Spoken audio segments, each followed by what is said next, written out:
Assalamualaikum warahmatullahi wabarakatuh. Terima kasih. Yang saya hormati Bapak Ibu penguji yang telah berkenan hadir pada seminar proposal saya ini. Dan yang saya hormati Bapak Profesor Dr. Insinyur Rudi Febriamansyah MSc sebagai pembimbing satu saya, dan Bapak Dr. Asmawi MS sebagai pembimbing kedua saya. Pada kesempatan ini saya akan mempresentasikan rencana penelitian saya dengan topik faktor-faktor yang mempengaruhi kompetensi penyuluh pertanian sektor peternakan di Kabupaten 50 Kota. Peternakan memiliki peran strategis dalam meningkatkan sektor perekonomian nasional di Indonesia. Pembangunan peternakan ini tentunya tak terlepas dari adanya peran kelompok tani ternak dan peran penyuluh. Di sini, penyuluh akan menjadi faktor pelancar dalam upaya membangun interaksi di antara kelompok tani ternak itu sendiri. Nah, tentunya kegiatan yang dilakukan oleh seorang penyuluh itu diharuskan memiliki kompetensi kerja yang baik. Akan tetapi, penyuluh walaupun dia telah memiliki pengetahuan, namun itu belum tentu dapat memberikan jaminan bahwa penyuluhan yang diberikannya itu sudah berjalan dengan baik. Sehingga karena pada saat ini kompetensi seorang penyuluh terkadang memiliki kendala dalam pelaksanaannya.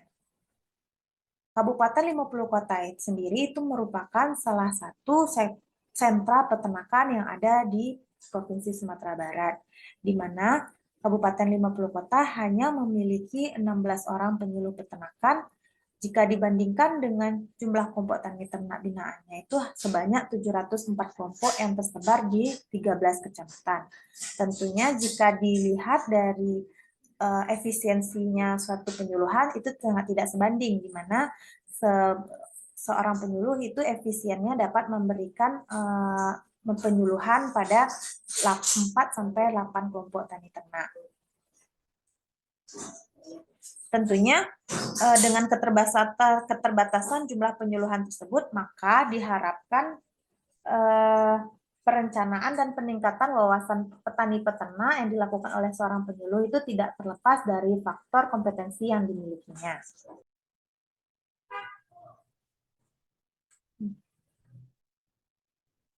Dalam pengembangan sektor peternakan, itu dibutuhkan sumber daya manusia yang memiliki pengetahuan dan keterampilan.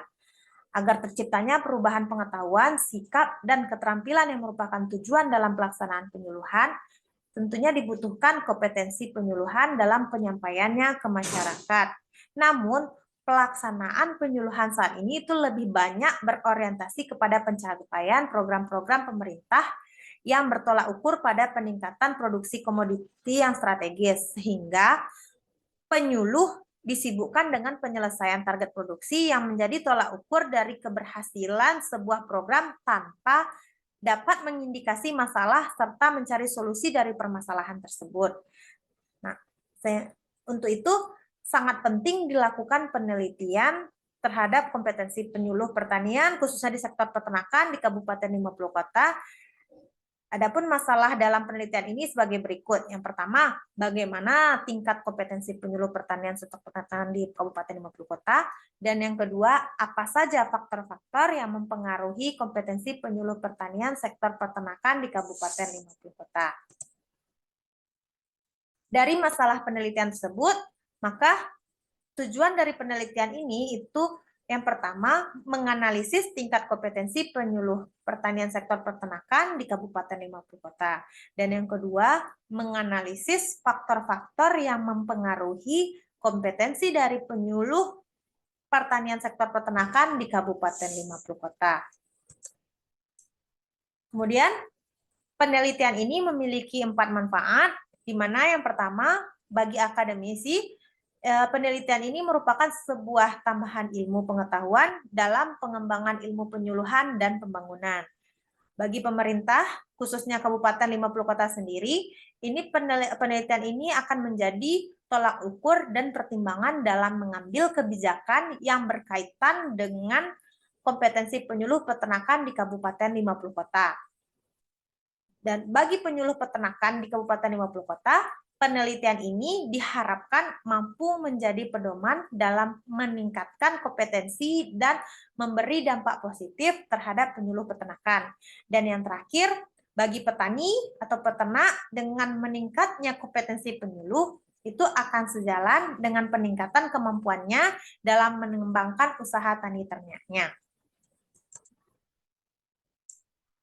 Berikut adalah tinjauan pustaka dari penelitian saya, di mana saya membaginya kepada 3 subbagian. Yang pertama, pembangunan peternakan, peran penyuluh dalam pembangunan, kompetensi profesional penyuluh. Pada subbab pembangunan peternakan, itu peternakan merupakan salah satu dari bagian sektor pertanian, di mana sektor peternakan memiliki peranan penting dalam menopang perekonomian regional maupun nasional. Kemudian tujuan pembangunan peternakan adalah peningkatan kualitas sumber daya manusia yang unggul serta meningkatkan pendapatan dan kesejahteraan peternak. Pada subbagian peran penyuluh dalam pembangunan, ini kegiatan penyuluhan ini merupakan bagian dari pembangunan pertanian, di mana peran penyuluh sebagai pemberdaya masyarakat untuk meningkatkan kapasitas individu yaitu ada 5. Pertama, edukasi, diseminasi informasi atau inovasi, fasilitasi, konsultasi, dan supervisi atau pembinaan. Dan pada bagian kompetensi profesional penyuluh, itu kompetensi yang harus dimiliki oleh penyuluh dalam melaksanakan tugas di lapangan, itu terdiri dari 8. Yang pertama itu ada keterampilan komunikasi yang konvergen dan efektif, keterampilan sinergis dalam kerja tim, kemampuan mengakses informasi dan mempelajari inovasi, sikap kritis terhadap pembelajaran teknologi informasi, inovasi atau penguasaan teknologi informasi di bidang komunikasi multimedia, membangun jaringan yang luas dan berwawasan, memahami potensi daerah dan kebutuhan petani, dan yang terakhir itu berpikir logis atau system thinking. Berikut ada beberapa penelitian terdahulu. Di sini saya hanya mencantumkan 4 penelitian, di mana bisa menjadi sumber referensi saya. Yang pertama itu ada penelitian dari Muhammad Iqbal Bahwa, itu tahun 2022, dengan judul Dampak Hubungan Kompetensi Penyuluh Peternakan dengan Keterampilan Teknis Peternak Ayam Pedaging. Nah, hasilnya di sini bisa dilihat bahwa adanya kemampuan komunikasi inovatif itu akan membantu penyuluh dalam mencari solusi pemecahan masalah yang dihadapi peternak di wilayah kerjanya. Kemudian yang kedua itu ada penelitian dari Setia Nael dan kawan-kawan tahun 2021 tentang kompetensi penyuluh pertanian dalam revolusi industri 4.0 menuju pertanian modern. Nah, di sini dapat disimpulkan penelitiannya peningkatan kompetensi penyuluh itu harus diikuti dengan perbaikan sistem penyuluhan pertanian yang terintegrasi dengan subsistem technoware, humanware, organoware, dan infoware yang harus disesuaikan dengan kondisi geografi serta karakteristik petani setempat. Dan penyuluh pertanian harus selalu upgrade skill, khususnya di bidang teknologi informasi, sehingga mampu menjadi agen pembaruan yang kompeten sesuai perkembangan zaman. Kemudian yang ketiga itu ada penelitian dari Santi Yusneli dan Heri Bakhtial Tanjung tahun 2020 mengenai faktor-faktor yang mempengaruhi kompetensi penyuluh pertanian di Kabupaten Masaman. Di sini dapat ditarik kesimpulan bahwa faktor-faktor yang mempengaruhi kompetensi penyuluh pertanian adalah motivasi, di mana motivasi berprestasi dan motivasi akan pekerjaan, kemudian lingkungan, beban kerja, dan pengembangan diri penyuluh yang terdiri dari kemandirian belajar dan pengembangan karir penyuluh. Kemudian ada faktor yang kurang berkontribusi terhadap kompetensi penyuluh pertanian di Kabupaten Pasaman adalah karakteristik yaitu umur, pendidikan, dan lama bekerja. Kemudian ada yang terakhir itu ada penelitian dari Muhammad Iqbal Bahwa juga tahun 2018 itu mengenai peran kompetensi penyuluh pertanian pada keterampilan petani bawang merah. Di sini dia menyimpulkan bahwa faktor-faktor kompetensi penyuluh pertanian yang berhubungan dengan keterampilan teknis petani bawang adalah kemampuan kepemimpinan, kemampuan merencanakan program penyuluhan, kemampuan mengapresiasi keragaman budaya, kemampuan menyelenggarakan penyuluhan, kemampuan memanfaatkan sumber daya lokal, kemampuan melakukan aksi sosial, kemampuan melakukan hubungan interpersonal, kemampuan mengelola informasi penyuluhan, dan yang terakhir, kemampuan teknis budidaya. Nah, berdasarkan hal tersebut, seorang penyuluh di lapangan itu tentunya harus memiliki kompetensi dalam memberdayakan petani peternak. Sedangkan di sini yang kita tahu, Kabupaten 50 kota yang memiliki 17 orang penyuluh pertanian bidang peternakan dengan luas wilayah kerja yang begitu besar, di mana jumlah kelompok tani binaannya itu sebanyak 704 kelompok, tentunya perlu memiliki kompetensi tinggi untuk melaksanakan pembinaan kepada petani peternak yang sesuai dengan tuntutan perubahan. Nah, dari uraian tersebut, perlulah saya rasa dilakukan penelitian tentang faktor-faktor yang mempengaruhi kompetensi penyuluh pertanian bidang peternakan. Dan di sini, pada penelitian ini ada beberapa faktor yang saya duga dapat memberikan kontribusi terhadap kompetensi penyuluh dalam pembangunan pertanian di bidang peternakan ini sebagai berikut, yaitu adanya karakteristik pribadi penyuluh, motivasi, faktor lingkungan, dan yang terakhir itu pengembangan diri penyuluh yang bisa disajikan pada kerangka pikiran berikut ini. Kemudian, hipotesis penelitian. Hipotesis penelitian di sini berdasarkan kerangka pemikiran yang sudah dijelaskan tadi, maka saya bisa merumuskan hipotesis penelitian itu sebagai berikut. Yang pertama itu karakteristik yang terdiri dari umur, lama bekerja, dan tingkat pendidikan itu berpengaruh terhadap kompetensi penyuluh pertanian di bidang peternakan. Kemudian motivasi yang terdiri dari motivasi berprestasi, motivasi berafiliasi, dan motivasi akan pekerjaan itu memiliki pengaruh terhadap kompetensi penyuluh pertanian bidang peternakan. Dan yang ketiga, faktor lingkungan yang terdiri dari struktur organisasi, sarana prasarana, teknologi, dan beban tugas itu mempengaruhi dan mempunyai pengaruh terhadap kompetensi pertanian di bidang peternakan. Dan yang terakhir, pengembangan diri penyuluh yang terdiri dari kemandirian belajar dan pengembangan karir itu memiliki pengaruh terhadap kompetensi pertanian bidang peternakan. Metode penelitian. Lokasi penelitian ini akan dilaksanakan di Kabupaten 50 Kota yang rencananya akan dilakukan pada bulan Juli sampai bulan Agustus tahun 2024. Penetapan lokasi penelitian ini dipilih secara sengaja karena dengan pertimbangan yang pertama itu jumlah tenaga penyuluh pertanian bidang peternakannya itu sebanyak 16 orang yang tersebar di 79 negari. Kemudian Kabupaten 50 Kota ini yang merupakan daerah yang sangat memiliki potensi di bidang peternakan. Kemudian yang ketiga itu penyuluh peternakan di Kabupaten 50 Kota ini memiliki latar belakang pendidikan yang beragam seperti dokter hewan, sarjana peternakan, diploma peternakan, bahkan SMK peternakan. Penelitian ini rencananya akan menggunakan metode penelitian kuantitatif, di mana teknik pengumpulan data akan digunakan itu menggunakan pengamatan yang terdiri dari wawancara dan kuesioner. Populasi dan sampel. Populasi dari penelitian ini yaitu tenaga penyuluh pertanian bidang peternakan yang ada di Kabupaten 50 Kota, di mana penarikan sampelnya itu diambil menggunakan metode sensus, yaitu seluruh tenaga penyuluh pertanian di bidang peternakan yang dilibatkan yaitu berjumlah 17 orang.